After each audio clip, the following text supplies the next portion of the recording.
नमस्कार दोस्तों, Mithilanchal express channel में आप सभी का एक बार फिर से बहुत बहुत स्वागत है। नेपाल में बारिश से बिहार की कई नदियां उफान पर, गंडक कोसी बराज के सभी गेट खोले गए। वहीं गंगा महानंदा भी खतरे के निशान से ऊपर। नेपाल के तराई क्षेत्रों और उत्तर बिहार के कई हिस्सों में लगातार बारिश से कई नदियां उफान पर हैं। वहीं गंडक, कोसी, बागमती, महानदी और कमला बलान नदियां बिहार में कई जगहों पर खतरे के निशान को पार कर गई है और ऊपर बह रही है। गंडक और कोसी बराज पर दबाव बढ़ने से सभी गेट खोल दिए गए। वहीं गंडक नदी में 3.15 लाख क्यूसेक पानी छोड़ा गया। वहीं कोसी नदी में 2.30 लाख क्यूसेक पानी डिस्चार्ज किया गया।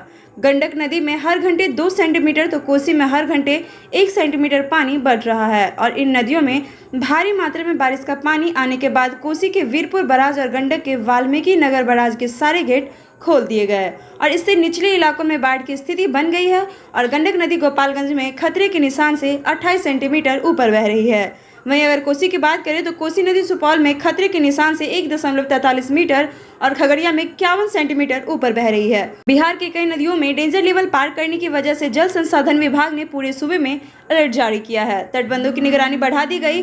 उफनती नदियों के तटबंधों की विशेष चौकसी की जा रही है। इंजीनियरों और अधिकारियों को अलर्ट मोड पर रखा गया है। कटाव या टूट फूट की सूचना तुरंत मुख्यालय तक भिजवाने के निर्देश दिए गए हैं। तो दोस्तों, ये था हमारा आज का बिहार से जुड़ा हुआ खबर और इसी के साथ हम लेंगे आपसे विदा। साथ ही अगर हमारे चैनल पे आप नए हैं तो चैनल को करें सब्सक्राइब, वीडियो को करें लाइक और शेयर। फिर मिलते हैं अगले वीडियो में एक नए अपडेट के साथ। शुक्रिया।